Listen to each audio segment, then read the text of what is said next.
Class 7 আমি তোমাদের পাটিগণিত 2.2-এর 12 নম্বর অঙ্কটা করাবো। দেখো, একটি ঘড়ি 625 টাকায় বিক্রয় করলে 10% ক্ষতি হয়।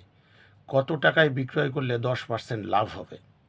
তার মানে একটি ঘড়ি 625 টাকায় বিক্রি করলে 10% ক্ষতি হয়। কত টাকায় বিক্রি করলে সে 10% লাভ হবে? তার মানে কত টাকায় বিক্রি করলে ওই 10% ক্ষতিপূরণ হবে এবং এবং তারপরেও কত টাকায় বেশি দামে বিক্রি করলে সেটা 10% লাভ হবে। তাহলে আমরা এখানে দেখব যে 10% ক্ষতি হয়। 10% ক্ষতিতে ক্রয় মূল্য যদি 100 টাকা হয়, তাহলে বিক্রয় মূল্য 90 টাকা হয়। যদি একটি ঘড়ি এই 625 টাকায় বিক্রি হলে 10% ক্ষতি হয়, 10% ক্ষতি মানে কি? 10% ক্ষতি মানে হলো, যদি ঘড়িটির ক্রয় মূল্য 100 টাকা হয়, তাহলে সেই ঘড়িটির বিক্রয় মূল্য কিন্তু 100 টাকা হবে না, আরও কম হবে, 10 টাকা কম হবে, তার মানে 90 টাকা হবে। তার মানে আমরা কি লিখতে পারবো? আমরা লিখতে পারবো বিক্রয় মূল্য 90 টাকা হলে ক্রয় মূল্য 100 টাকা। বিক্রয় মূল্য 1 টাকা হইলে ক্রয় মূল্য কত?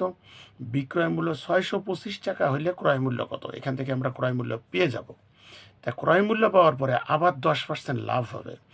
10% লাভে ক্রয় মূল্য 100 টাকা হলে বিক্রয় মূল্য 100 টাকা। ক্রয় মূল্য 1 টাকা হলে বিক্রয় মূল্য কত টাকা? এখানে ক্রয় মূল্য আমরা পেয়েছি যত টাকা, ক্রয় মূল্য তত টাকা হলে 10% লাভে বিক্রয় মূল্য কত টাকা হবে, এইটা আমাদের বের করতে হবে। তা চলো, তোমাদের বোঝার সুবিধার্থে আমি অঙ্কটা করে রেখেছি। দেখো, এখানে 12 নম্বর অঙ্কটা তোমরা একটু দেখো মনোযোগ দিয়ে, আমি তোমাদের এটা বুঝিয়ে দিচ্ছি।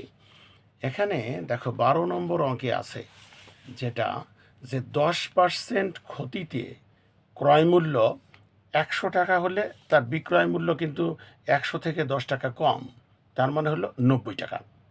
তার মানে বিক্রয় মূল্য 90 টাকা হলে, বিক্রয় মূল্য যদি 90 টাকা হয়, বিক্রয় মূল্য 90 টাকা হলে তার ক্রয় মূল্য কিন্তু 100 টাকা।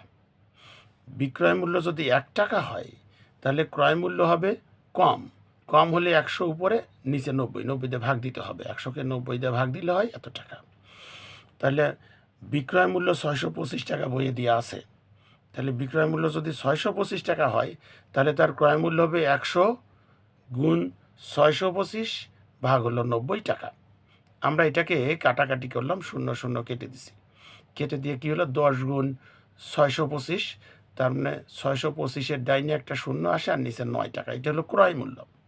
ওই দ্রব্যটির ক্রয় মূল্য 6,250 ভাগ 9 টাকা। আবার 10% লাভে বিক্রয় করতে হবে। তা 10% লাভে যদি আমাদের বিক্রয় করতে হয়, তাহলে ক্রয় মূল্য 100 টাকা হলে দ্রব্যটির বিক্রয় মূল্য হবে 110 টাকা। ক্রয় মূল্য যদি 1 টাকা হয়, তাহলে বিক্রয় মূল্য কম হবে, কম হলে ভাগ হবে 110 ভাগ 100 টাকা। আবার যেহেতু ক্রয় মূল্য 6,250 ভাগ 9 টাকা, তাহলে ক্রয় মূল্য 6,250 বাই 9 টাকা হলে তার বিক্রয় মূল্য কিন্তু বেশি হবে।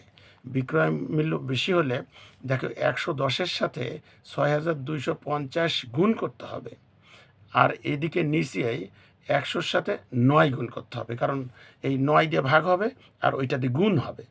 তাহলে ক্রয় মূল্যটা এখানে বেশি হবে। যেহেতু ক্রয় মূল্য 100 টাকা হইলে বিক্রয় মূল্য 110 টাকা, 1 টাকা হইলে কম হয়, এই জন্য ভাগ হয়েছে। আর যেহেতু 6,250 বাই 9 টাকা, এটা 1 টাকা থেকে বেশি, সেই জন্য এখানে বিক্রয় মূল্য বেশি হবে।